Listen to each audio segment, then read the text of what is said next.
Bonjour. Merci d'être avec nous ce matin. D'abord, je vais vous faire réagir sur ces propos du ministre de l'Intérieur, Gérald Darmanin, qui dit que Ombouchou était en partie une réussite. Est-ce que vous partagez cet avis? Alors, envoyer près de 1000 personnes supplémentaires sur le territoire avec du matériel conséquent pour pouvoir agir était quelque chose de très appréciable et de très encourageant. D'ailleurs, cela s'est traduit sur le territoire de Mayotte par plusieurs manifestations de personnes pour encourager le ministre à aller plus loin. Mais il, on doit quand même reconnaître aujourd'hui que les résultats qui nous avaient été annoncés n'ont pas été tenus. Je parle notamment des 20 000 reconduites aux frontières supplémentaires par rapport à ce qui se fait habituellement. Je parle des décasements, je parle des violences. Je vous rappelle encore, cette semaine a été particulièrement marquée puisque lundi, la ville de Sada a été attaquée. Hier, la ville de Kombani a été attaquée et c'est comme ça tous les jours à Mamoudzou, au niveau du rond-point du Baobab. Chaque matin, la ville est attaquée. Donc, très clairement, la violence, elle est loin d'avoir reculé, bien au contraire, elle est plus implantée, elle est plus manifeste, et donc Ouambouchou, en l'état, n'a pas rempli À qui la faute? les attentes. Alors, très clairement, je dirais que la main, et je le dis très clairement, la main du gouvernement, la main de l'État a tremblé. Dès lors où ils ont annoncé une très grosse opération pour régler les problèmes de l'immigration sur le territoire, un certain nombre de collectifs, d'associations, de syndicats se sont manifestés pour dénoncer cet état de fait, ce rétablissement de l'ordre, pour dénoncer le rétablissement de l'ordre. Et finalement, la main de l'État a tremblé et, pour ne pas dire, a reculé. Et cette opération, finalement, n'était pas à la hauteur des attentes de la population. Donc pour nous, c'est une très très grosse claque, une très très grosse déception. Et cette déception s'est traduite par finalement un encouragement à ces délinquants, à tous ces manifestants d'agir encore plus violemment sur le territoire. Et c'est ce qu'ils font actuellement parce qu'ils savent que l'État français a peur à Mayotte, l'État français a peur de rétablir l'ordre, l'État français a peur des petits délinquants et finalement ces petits délinquants aujourd'hui nous pourrissent véritablement la vie. Vous parlez de petits délinquants pour parler de ces délinquants, donc de ces agresseurs. Votre parti, le Rassemblement national, a envoyé un communiqué pour dénoncer les violences, notamment perpétrées à Sada dans la nuit de lundi à mardi. Et en conclusion de ce communiqué, et en s'adressant au préfet Suquet, il est dit, je cite, pourquoi ne mettez-vous pas en place les mesures décrétées par la première ministre depuis ce vendredi 13 octobre pour garantir notre sécurité? Posture vigie pirate. Oui, ce sont des terroristes qui ont tué, éborgné, et Mayotte fait partie du territoire national. Des terroristes, est-ce que le mot n'est pas exagéré? Vous savez, si la Première ministre a décidé d'enclencher le plan Vigipirate à l'échelle nationale, c'est parce que un individu s'est introduit dans un établissement scolaire avec un couteau et a tué un enseignant.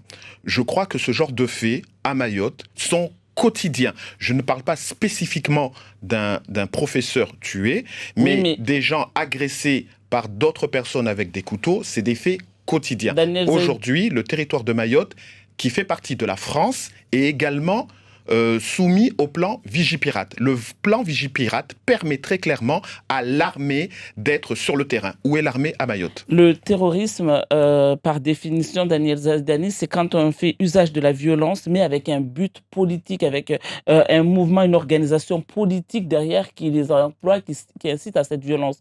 Ici, il n'y a pas cela. Ben, je pense, Madame Kala, que la revendication de Mayotte par un autre État afin que Mayotte ne soit plus française, c'est une revendication politique. Et Le vous fait, pensez que ces jeunes délinquants sont envoyés par l'État comorien?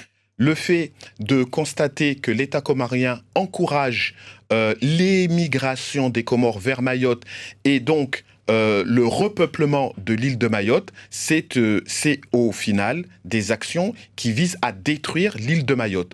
Aujourd'hui, nos services publics sont saturés, l'État n'arrive pas à assurer la continuité, mais au-delà des saturations de nos services publics, nous sommes confrontés à une violence inouïe, et lorsque vous regardez les chiffres des personnes qui sont incarcérées majoritairement à la prison de Majicavo, ce sont essentiellement des personnes comoriennes. Mais quand on emploie ce genre de terme qui, au niveau national et au niveau mondial, d'ailleurs, a une définition très politique, et quand ici à Mayotte, on emploie ça pour de la délinquance, est-ce que ça n'est pas desservir aujourd'hui ce combat contre la délinquance à Mayotte? Moi, je vous dis une chose très simple.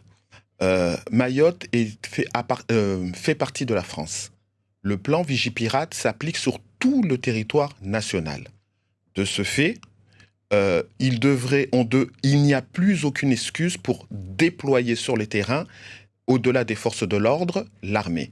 Aujourd'hui, nous constatons, encore une fois, que le représentant du gouvernement, l'État, à savoir le préfet, ne souhaite pas déployer cela. Ça veut dire qu'on laisse cette population, femmes, enfants, personnes âgées, on les laisse à la merci de ces barbares qui nous font du mal au vu de tous. Et donc cela est inacceptable. Donc effectivement, le communiqué que nous avons adressé à la presse était juste et justifié. Par contre, l'inaction de l'État pour protéger les citoyens mahorais est inacceptable et injuste. À eux de nous dire exactement, mais qu'est-ce qu'ils attendent? Ils attendent quoi? Ils attendent quoi? Parce que vous savez, lorsque un Mahorais décide de répondre, c'est le premier à être condamné. Donc moi, j'avoue que oui, mais répondre, on ne peut pas se faire justice par soi-même dans un territoire de droit, Daniel Zaïdani, et vous le savez. Mais dans un territoire de droit, on doit protéger les citoyens. Aujourd'hui, les citoyens mahorais sont laissés à la merci des barbares et des terroristes et des assassins. C'est ça notre réalité. Et cette situation, elle est inacceptable. Nous la dénonçons fortement. Et lorsqu'on voit que des villes comme Sada, qui n'ont jamais connu finalement ce type d'agression, cela démontre que ces violences gagnent du terrain jour après jour. Il y a une semaine, on inaugurait encore un nouveau centre commercial à Combani, en se réjouissant que les violences étaient maintenant derrière nous. Et vous avez vu encore hier soir qu'elles étaient bien encore présentes. Et à Mamoudzou, nous sommes dans le chef-lieu de Mayotte, quotidiennement, il y a des violences qui sont commises autour de Cavani et du Baobab. Donc vous voyez bien que lorsqu'on n'arrive même pas à tenir le centre, la capitale de l'île de Mayotte... Comment vous voulez qu'on contienne ça aujourd'hui concrètement? Parce qu'on voit qu'il y a des forces de l'ordre quand même le matin ou même dans l'après-midi. Ils sont là avec leur gaz lacrymogène. Ils essayent de disperser ces jeunes. Qu'est-ce qu'il faudrait faire de plus? Alors très concrètement, il faudrait que l'État se mette en mode combat. Parce qu'aujourd'hui, c'est bien beau, et là nous l'avons vu, c'est bien beau d'envoyer 1500 personnes sur le territoire pour rétablir l'ordre à Mayotte, mais si ces 1500 forces de l'ordre n'ont pas les directives nécessaires pour agir, ils ne pourront rien faire. Si en même temps les autres ministères ne se mettent pas au diapason pour agir, pour rétablir l'ordre, c'est-à-dire très concrètement, si nous n'avons pas de peine significative pour dissuader l'action, nous n'y arriverons pas. Tant que les délinquants seront relâchés ou tout simplement ne seront pas arrêtés, parce que la réalité, elle est là. Vous le voyez, nous le vivons quotidiennement. À chaque action négative sur le territoire, les forces de l'ordre n'ont que consigne de disperser, n'ont pas pour consigne de rentrer dans le tas, d'arrêter et de neutraliser ces délinquants. Ils ont pour consigne de les repousser dans les collines, jusqu'au jour où ils décident de revenir comme ils le font maintenant quasiment quotidiennement. Cette méthodologie d'action ne peut pas durer, c'est la raison pour laquelle nous avons besoin d'avoir à la tête de l'État une personne qui n'aura pas peur d'agir contre ceux qui nuisent au département de Mayotte. Évidemment, quand vous dites ça, sans doute que vous pensez à Marine Le Pen, qui a été condamnée pour diffamation envers la CIMAD. Elle avait dit que l'association d'aide aux étrangers, la CIMAD, donc organise en réalité la filière d'immigration clandestine en provenant de Comores ici à Mayotte. Et la justice a estimé qu'elle a dépassé les limites de la liberté d'expression. Est-ce que là aussi, ça ne décrédibilise pas votre parti d'être souvent dans l'hyperbole? Vous savez, nous sommes tous conscients à Mayotte que la justice prend des décisions qui, parfois, ne sont pas conformes réellement à ce qu'elle devrait faire pour que les violences cessent. Aujourd'hui, lorsque... Vous voulez que la justice fasse quoi aujourd'hui quand un petit a été appréhendé parce qu'il a cambriolé quelqu'un? Vous voulez qu'on fasse quoi de plus, sachant qu'il n'y a pas de centre pour enfermer les jeunes délinquants? Nous sommes très clairs sur le propos. Tous les délinquants, quel que soit son âge, soit expulsé, lui et sa famille, et que plus aucune aide soit accordée aux familles si ces familles sont immigrées. Il n'y a pas beaucoup d'aide de toute façon pour les familles en situation irrégulière. Il n'y a pas beaucoup d'aide. Écoutez, on est en train de distribuer de l'eau gratuitement actuellement. Je pense que tout le monde en bénéficie et on ne fait aucune distinction. Il n'y a pas de distinction, mais il faut justifier. Il faut justifier d'adresse. Il faut une adresse, il faut un justificatif d'adresse. Il faut une pièce d'identité. Non, c'est pas marqué qu'il faut être français. Voilà, donc on ne fait aucune distinction lorsqu'on distribue de l'eau. On est d'accord. Donc moi je dis simplement... rendu dans un centre de distribution de l'eau, clairement le responsable a dit, bizarrement, nous n'avons pas beaucoup de personnes en situation irrégulière, il dit, parce qu'il faut notamment ça dépend des villages. Qu'on soit bien clair. Chaque commune distribue l'eau à travers leur CCAS. Donc, je ne sais pas où vous êtes renseigné, mais je peux vous dire que ce n'est pas le cas sur toutes les communes de Mayotte.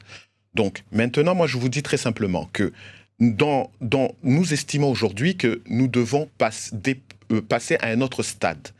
On ne peut plus aujourd'hui avoir ce regard humaniste. Lorsqu'effectivement nous avons des associations sur le territoire qui ont tendance à faciliter l'implantation sur le territoire d'immigrés clandestins, pour moi ce sont des complices. Que Marine Le Pen aujourd'hui sont condamnées parce qu'elle estime que ces associations ne devraient pas demain être subventionnées, sachez que j'encourage tous les Mahorais demain à soutenir l'action de Marine Le Pen à chaque fois qu'il y aura des élections. Ça commencera par les élections européennes l'année prochaine. Ce sera une manière de sanctionner le gouvernement qui ne veut pas agir à Mayotte malgré tout ce qui se passe. Ce sera ainsi une manière également de préparer Marine Le Pen à aller aux élections de 2026. Daniel Zaïdani, dans un mois, le Sénat doit examiner le projet de loi immigration. Et dans ce projet de loi, le ministre Darmanin voudrait supprimer l'aide médicale d'État pour le soin des étrangers et remplacer l'AME par l'aide médicale d'urgence. Ici, à Mayotte, il n'y a pas d'aide médicale d'État. Est-ce que vous serez favorable à la mise en place de l'aide médicale d'État à Mayotte? Mais à Mayotte, c'est encore pire ce qui se passe à Mayotte. L'hôpital est gratuit pour les étrangers. Et justement, c'est pour ça que je vous pose la question. Est-ce que vous êtes pour ou contre l'AME qui pourrait soulager le CHM? L'AME serait... moi, je vous dis très clairement, l'AME ne soulagera pas le CHM. Pourquoi? Aujourd'hui, l'hôpital est gratuit pour les étrangers. Les étrangers... Mais c'est pas gratuit parce que l'hôpital paye derrière. Il y a quand même quelqu'un qui paye. Mais c'est gratuit. Il y a un fonds spécial pour ça. Donc ça ne sera pas pris dans le budget de l'hôpital. Non, mais qu'on se comprenne bien. Ce qui encourage l'immigration vers Mayotte, certains vous diront la pauvreté qu'il y a aux Comores, mais moi je vous dis c'est pour repeupler le territoire de Mayotte. Mais au-delà du repeuplement de Mayotte, il y a cette réalité que comme l'hôpital est gratuit, toutes les personnes qui sont enceintes, qui sont malades, qui sont blessées, se dirigent vers Mayotte parce qu'ils seront pris en charge gratuitement. Pour les étrangers, venir à Mayotte c'est bien parce qu'on est soigné gratuitement. Que ce soit l'AME ou une autre forme qui serait mise en place, ils seront soignés gratuitement. Ce que nous voulons, c'est qu'il n'y ait plus de vecteurs qui encouragent les étrangers à venir à Mayotte. Et donc, l'hôpital ne doit pas être gratuit pour les étrangers. Soyons bien clairs. Aujourd'hui, un Mahorais, lorsqu'il est malade, on lui dit « tu te prends en charge et tu pars à La Réunion ». C'est ça la réalité. Exactement ce qu'on dit aux gens. C'est la réalité. Vous êtes encore une fois dans l'hyperbole. Je ne suis pas dans l'hyperbole. La réalité, réalité, c'est lorsque vous êtes Mahorais et que vous allez à l'hôpital, on vous dit « vous avez les moyens de vous soigner, allez voir un médecin privé ». C'est ça qu'on vous dit non, à Mayotte. C'est pas ce qu'on dit tout le temps. C'est ce qu'on vous dit à Mayotte. On ne le dit non. pas tout le temps, mais c'est ce qu'on vous dit et les Mahorais se reconnaîtront. Et là, vous allez ouvrir l'antenne, vous allez voir, les Mahorais vont appeler pour confirmer mes propos. Donc, encore une fois, nous voulons que donc, ni d'AME, ni de soins gratuits à l'hôpital. Mais est-ce que vous voulez lutter contre l'immigration à Mayotte, oui ou non?